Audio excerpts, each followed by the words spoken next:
जब भी आप सी का कोई प्रोग्राम लिखते हैं तो उस प्रोग्राम में बहुत सारे वर्ड्स होते हैं, ठीक है।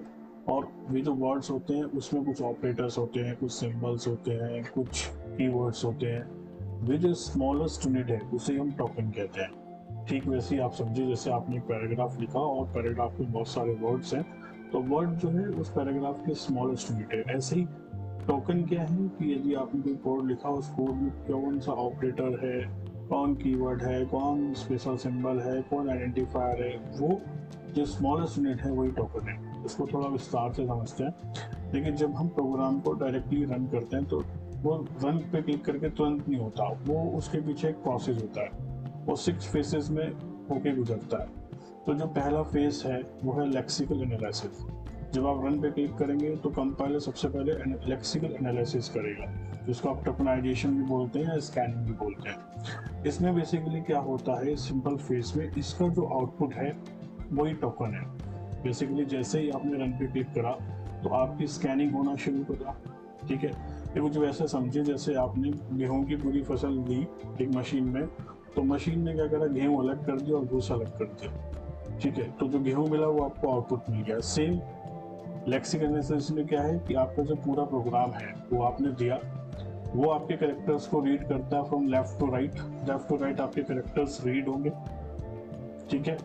और एक एक करके आपके कैरेक्टर्स जब रीड होंगे उसके बाद उसमें जो भी कोई भी वाइट स्पेस होगा या कहीं भी कमेंट होगा, या फिर ये कहिए कि कहीं भी कोई भी ऐसा पार्ट होगा जो कि कंप्यूटर को रन करने में जिसकी कोई ऐसी आवश्यकता नहीं है, जो आपके प्रोसेस पे कोई भी डिस्ट्रप्शन या कुछ भी ऐसा क्रिएट करे, जो बेसिकली कचरे के समान चीज़ें, वो सारी की सारी चीज़ें लेक्सिकल एनालिसिस में ही रिमूव हो जाती है, क्योंकि अननेसेसरी मेमोरी वेस्ट नहीं होती है, ठीक है। अब बाकी के जो बचे हुए अक्षर हैं उन अक्षरों को कैटेगराइज कर दिया जाता है अलग अलग। जैसे जो कीवर्ड है वो कीवर्ड में डाल दिया जाता है, जो ऑपरेटर है वो ऑपरेटर में डाल दिए जाते हैं।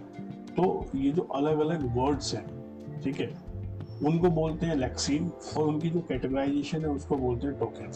जैसे मान के चलो हमने एक प्रोग्राम में लिखा इंट सम बराबर 10, तो अब यहाँ पे इंट है, सम है, इक्वल्स टू है, 10 है, तो ये सारे क्या है, लेक्सीम्स हैं। लेकिन जब मैं इनको कैटेगराइज कर दूं कि भाई 10 एक कांस्टेंट है या ये एक ऑपरेटर है, तो वो क्या कहलाएगा, वो हमारा कहलाएगा टोकन। आप समझने के लिए ऐसे कर सकते हैं, मान लीजिए आपके पास नॉर्मल तरीके से समझे, मैंगो है, गुआवा है, ग्रेप्स है, तो ये सारी चीज़ें क्या है, ये सब है लेक्सीम्स।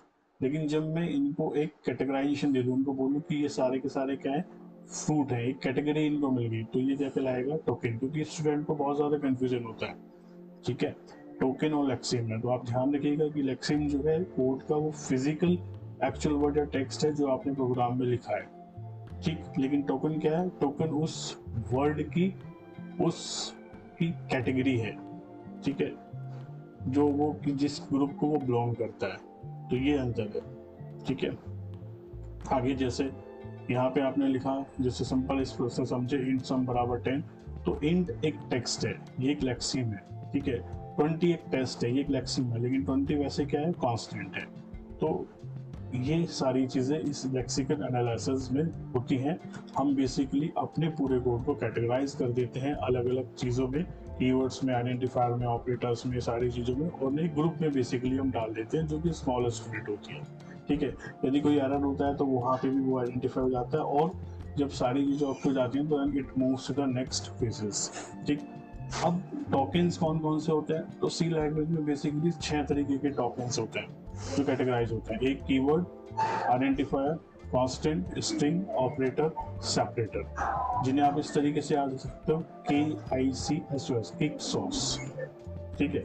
कीवर्ड क्या होता है, कीवर्ड आपके रिजर्व वर्ड हैं जो कि कंपाइलर में ऑलरेडी सेव है, कंपाइलर को पहले से पता है इनके बारे में, जैसे int, float, car, if, else, while, for, तो कंपाइलर को ऑलरेडी इनके बारे में पता है। जनरली कितने कीवर्ड है, 32 कीवर्ड्स होते हैं, ठीक है। नेक्स्ट आइडेंटिफायर, आइडेंटिफायर जो नाम प्रोग्रामर खुद रखता है, जैसे किसी वेरिएबल का नाम रख रहा है, किसी फंक्शन का नाम रख रहा है, ठीक है, तो वो सब क्या कहलाते हैं, आपके आइडेंटिफायर्स, ठीक है। आपने किसी वेरिएबल का नाम रखा, किसी फंक्शन का नाम रखा, दीज ऑल आर आइडेंटिफायर्स, ठीक है। अब इसका भी एक रूल है, इसका भी एक रूल ये है कि ये लेटर्स कंसिस्ट करते हैं A to Z, कैपिटल या स्मॉल, डिजिट्स कंसिडर कर सकते हैं या फिर अंडरस्कोर कंसिडर कर सकते हैं। ध्यान रहे कभी भी यदि आपने कोई भी आइडेंटिफायर का नाम रखना है, किसी फंक्शन का नाम रखना है, किसी वेरिएबल का नाम रखना है, तो that must start with the letter or with the underscore. कभी भी नंबर से स्टार्ट नहीं करते हैं, यानी कि आप ऐसा नहीं कर सकते 9 सम ऑफ नंबर, इस तरीके का कोई आइडेंटिफायर नहीं बना सकते आप, ठीक है, क्योंकि आप you can not start with a number, ये केस सेंसिटिव होते हैं। यानी कि यदि आपने लिखा माई वोट नाम का कोई आइडेंटिफायर बनाया और एक ऐसा वाला बनाया जिसमें वी स्मॉल है, ध्यान दीजिएगा, दोनों में डिफरेंस समझिएगा, तो ये केस सेंसिटिव है। केस सेंसिटिव का मतलब ये है कि दोनों ही चीजें अलग अलग हैं, ठीक है, और किसी भी कीवर्ड को किसी भी आइडेंटिफायर का नाम नहीं आप दे सकते हैं। जो भी ऑलरेडी हमारे रिजर्व वर्ड्स हैं they can never be the keywords. जैसे आपने लिखा इंट एज बराबर 30, तो एज इज एन आइडेंटिफायर, ठीक है। कांस्टेंट, कांस्टेंट क्या होता है? फिक्स वैल्यू जो कभी प्रोग्राम में चेंज नहीं होती, हमेशा फिक्स हो जाती है। जैसे आपने पाई की वैल्यू फिक्स कर दी मैक्रोज का यूज करके तो फिक्स हो गई, या कोई भी वैल्यू वेरिएबल डिक्लेयर करके आपने वैल्यू फिक्स कर दी, वो कभी भी चेंज नहीं होगी, तो वो कांस्टेंट है। String, string sequence of character है जो कि डबल कोट्स के अंदर आप लिखते हैं, दैट इज योर स्ट्रिंग, ठीक है। ऑपरेटर, ऑपरेटर आपका जो भी कैलकुलेशन करते हैं, प्लस माइनस, ठीक है, डिवीजन या कोई भी आप सिंबल यूज करते हैं, जो भी आपकी कैलकुलेशन करे, that is your operator. Special symbol, separators और पंक्चुएटर्स आप बोल सकते हैं, इनका कोई फिक्स काम नहीं होता, जैसे ब्रैकेट, ठीक है, या सेमीकोलन, लाइन खत्म होने के बाद इनको बेसिकली आप क्या करते हैं, यूज करते हैं। अब देखो जैसे आपने स्टेटमेंट लिखा इंट सम बराबर a + 10, तो इंट क्या है यहाँ पे? कीवर्ड है। सम क्या है? एक आइडेंटिफायर है। इक्वल्स टू क्या है? एक ऑपरेटर है। ए क्या है? एक आइडेंटिफायर है, प्लस ऑपरेटर है। कांस्टेंट 10 है, और कॉमा क्या है? सेमीकोलन क्या है? सेपरेटर है। तो ये सारी चीजें, ठीक है, इस तरीके से आप इस चीज को ध्यान में रखेंगे, ठीक है।